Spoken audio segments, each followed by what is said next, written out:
Okay, I think we're ready to start the photo match massing assignment. What you need to do is open up Sketchup. Now, if you've never logged into Sketchup before, or you haven't done it recently, you're probably going to have to enter in a username and password. You can see I'm already logged in here. And if you are setting it up for the first time, then you're going to need to get an account through Trimble. Trimble's the company that owns SketchUp. Make sure you have those credentials, sign in, and eventually, hopefully you arrive at a screen that looks something like this. Now, I'm demonstrating today in SketchUp 2025, but you're probably using SketchUp 2026 or later. That's okay. Shouldn't be much different. And the file type that I want to begin with is the architectural inches. So here we go. And I'm assuming that you already have your building selected, that you already have some pictures, that you have an idea for how big this is going to be. When you get into SketchUp, maybe the first thing we do is make sure that it's organized the way that it will be useful for you. If you right click up here, you can turn on any of the toolbars that you are comfortable with and that you like to use. The only two you're going to need right now is Getting Started and the Large Tool Set. Don't worry about this one. Okay, and let's see. The next thing we might do is push T for tape measure. Now, again, I'm assuming that you know the footprint dimensions of your building. Okay, and I'm going to put a rectangle in for my building that's going to, well, I'll just show you. Okay, so I'll show you just by drawing a rectangle, and I'm not using any dimensions right now. I just want to draw a rectangle. Okay, that is the footprint of my building. All right, and that means that my building is a little bit longer along the front than it is along the sides. I'm going to fine tune these dimensions in just a minute, but I just wanted to show you that this rectangle has a starting point, and it's in this front left corner. And if we look at my picture again, I chose the front left corner because that says that, according to this picture, I need a starting point, and this is a corner that I can see pretty clearly. So if your picture is oriented differently, which it probably will be, you need to strategize just a little bit to say, where should I have my rectangle? Because maybe yours, according to your picture, would be better off like this, where you can identify the front right corner of the building. Or maybe your building is long and narrow this way like mine, but you still think that front right corner is the most prominent and easy to identify. When you can figure that out, then you'll have a better idea of just how to begin. But for me, once again, this is my prominent corner. I could probably use this one too. I could probably go either way and it wouldn't matter. But I've already decided I'm just going to use this one. Okay, so now let me get rid of this. And once again, you're going to create a rectangle, but you're going to use the dimensions that you already know. So I'm going to push T for tape measure. And my building is 109 feet long. And it is 78 feet deep. Now make sure that you're going along the proper axis. This would be putting my guide, I can't get it now, up in the air. And I need to follow the green axis. So I'm pushing it back to the space that's further back. Okay, so I'm going to go 78 feet in that direction. And on the ground now, that's the outline of my footprint. And I'm ready to draw it. So R for rectangle. And that's the precise size. I really won't need these guides after that, so I'm going to select and delete them. And then we are going to do the push-pull tool so that we get kind of a volume that we don't know the height of yet, right? I don't know how tall my temple is supposed to be, so this is total guesswork. Even if you were able to do some research and you found the exact height of your building, you may not know the volume portion. Again, going back to the picture, that's going to be somewhere in here for me. And most websites are going to tell me what the height is to the top of Moroni. So that height doesn't really help. So I'm just going to go arbitrarily somewhere up in the air. And we are ready now to use the photo match tool. Now, before I do anything, go to your scenes over here in your default tray. If you don't have any, then go to Window, Default Tray, and turn on Scenes. There it is. Because I'm going to create one just looking somewhere at the front of my building. Okay, you do the same. Orient so that you're looking at the front. with the prominent corner, the one that you've chosen, visible in this view. And I'm just going to create a new scene. Scene 1. Good.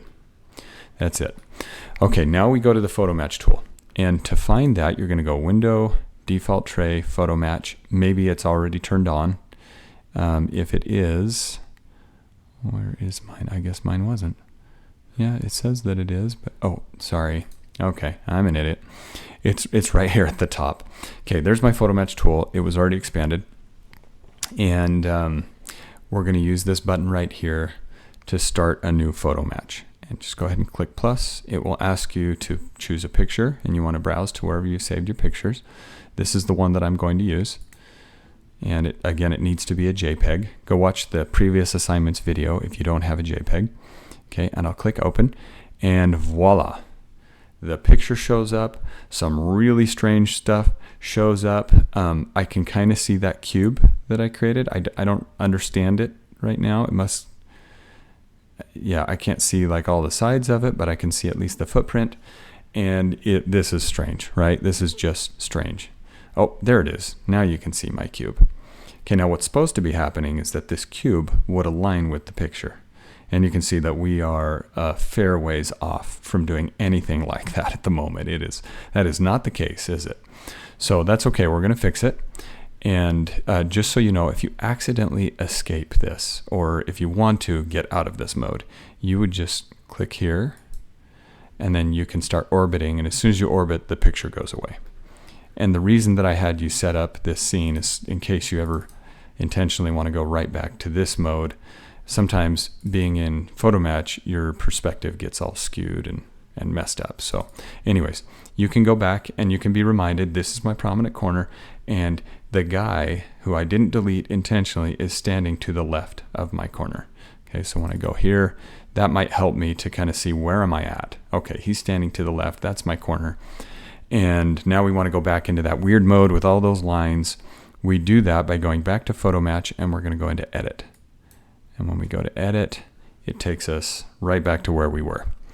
Okay, now remember that this is the prominent corner, and watch this. I'm moving my building around. This is the front side. I can tell, even though it's hard to tell as far as alignment with my picture goes. It doesn't know which side I'm trying to align, but I know there's the guy, so this is the front of the building.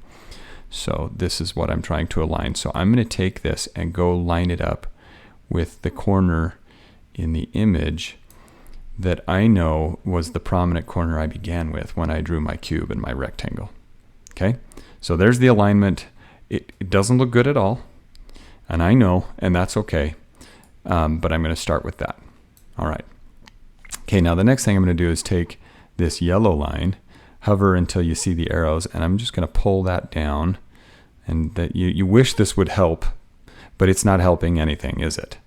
In fact, for right now, maybe I'll leave it somewhere in here. It needs to go further down. This is the horizon line.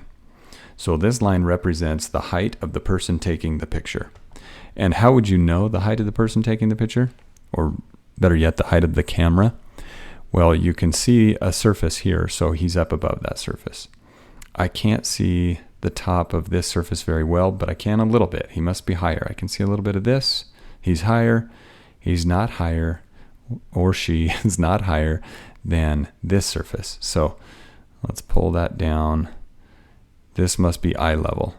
And I'm not going to use these people and go towards their eye level because, you know, they've already gone up the stairs. Whoever took the picture was down here at a lower level.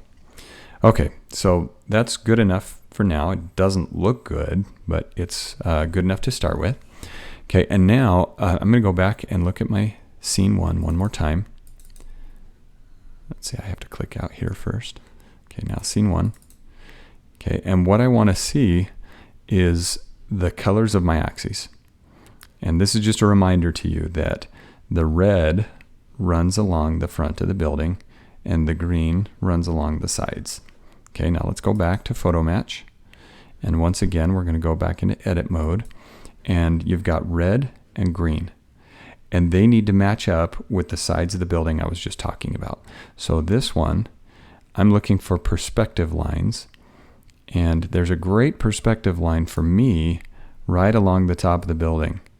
And when I say perspective line, what I mean is this line is pointing to a vanishing point. Remember that from Presentation Graphics 1 if you've taken it, or if you've done any perspective drawing. This points to a vanishing point somewhere over on the far left. And this band also points to it. The bottom of the building would, but I don't get a clear shot of the bottom of the building, so I guess I won't be doing that one. But I'll do the band. That's about mid-height for these walls. I'll start here, and I'm going to go all the way to the other side over here, because the longer you can make these, the better off you'll be, the more accurate everything will be. Okay, so there we have two lines in proper perspective. And look, my cube is starting to align with the picture just a little bit. It's not perfect yet, but it's a heck of a lot better than it was when we first started this. Okay, now I need something that's in that other plane, right? Something that is parallel to the green axis. And for me, it's going to be this wall right here. Okay, I hope I don't over-explain this, but I'm going to go back one more time and just look at this so that you can see that this wall is parallel with red and this wall is parallel with green. Okay, and if you can figure that out for your picture, you're ahead of the game. You're going to figure this whole thing out. This wall is parallel with red because red runs along that longer wall, and this wall is the shorter side, and so it runs along my green axis. Okay, let's go back into edit one more time. And that would mean that these are vanishing lines for the green axis. I've got one here, I've got one here, and I've got one here. The best thing you can do is find vanishing lines that are separated. Farther apart is better.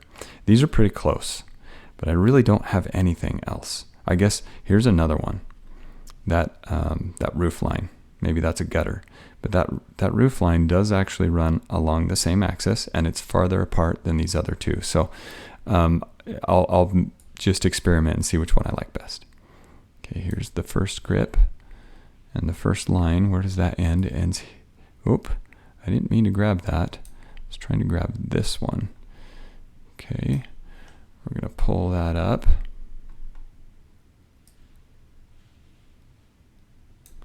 Okay, that didn't do anything good yet, did it? Maybe this is going to fix the problem, but so far these two are pointing off where they would eventually converge somewhere over here on the left. These two are pointing off to the right, and you can see they're not going to converge. They're almost perfectly parallel. Or if they do converge, it's not where they're supposed to according to this image, and maybe that's why my cube is so far askew right now. So let's pull this to one side of the gutter and pull this to the other, and I think we're in luck. Look at all these light green lines that look like they're following the vanishing point now. And let's see what that did. Oh, this is great. Now you might look at it and say, oh, but the cube is not, it's not really following the building. It's so much shorter. It's shorter, you know, from here to here. It needs to go all the way over. I'm not paying attention to that part yet. That's something we'll do next. But right now I'm just looking at the perspective, and I like what I see. I've got the front of the building, and it looks like it follows the perspective of the temple. And then I've got the side over here, and it looks like this is in the same plane as that, following the perspective. This is great. Okay. So if you need to at this point, you can go ahead and adjust your eye level line if you think it'll help, because watch what it'll do. It'll actually change where the red and green lines are pointing to. So be careful with that, but you can make fine-tuning adjustments by doing that. Okay, the next thing is the scale, what I was just referring to a minute ago. This is not to scale. What I need is for this corner to line up with the inside corner of the tower. Those are the dimensions that I originally pulled from Google Maps. I went inside of tower, and then same thing along the front. So you again need to know what is more applicable to your own project. and try to make things line up accordingly. Now, the way that I do it is I come over here. By the way, I just want to point out the fact that this blue line is almost in alignment with the angle of that corner is a really good thing. If I need it to align better, I'm going to have to push and pull some of these. And you can see the grips might even end up being slightly off from the photo if I care to get that blue line just right.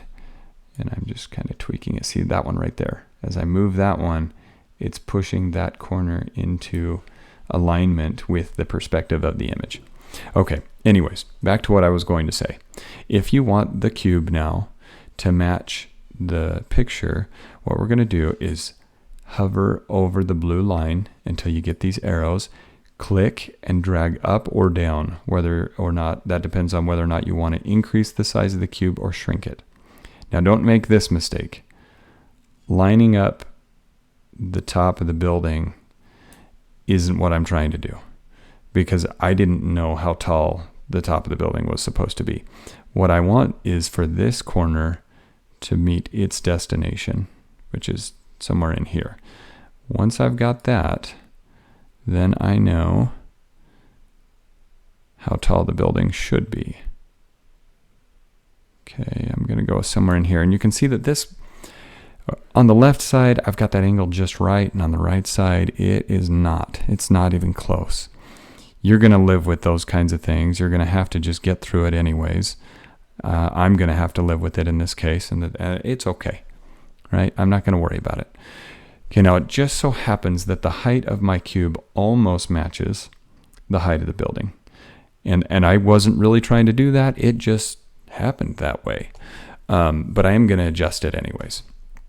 Okay, so to adjust it, what you have to do is click away and then orbit. And we're going to grab the top of this building and use push-pull. I'm going to pull it way out of whack, much higher than it should be, just for demonstration purposes. And while I've still got this active, I can go back to the Provo City Center view, and I can now move this up and down and see where it's supposed to stop. Okay, another way, just an alternative, if this way doesn't work for you, let's pretend that initially I had it way up here and it was way wrong. You can take a tape measure, get the guide just by clicking on the top of the building, and you can pull it down to whatever you think the top of the wall should be. So I can go with that right there. Okay, and then you still have to exit. So I'm going to click away and then orbit, and now I can push-pull to match up with the guide. And I probably don't need this guide anymore, so I'll delete it. And now I'll go back to my scene for the city temple. You can also get back to those up here, just so you know, if you ever want to switch back and forth. And there we go. That's it. I now have a mass that is to scale with the image. And this image is really going to help me, because now I know how big do I make a window? How tall is the door? How wide is this piece? All of that can now be derived from what I've aligned, that cube that I've aligned with my image. Okay, so more to come on that. In the next videos, we'll go into more depth with how to model and how to use this photo.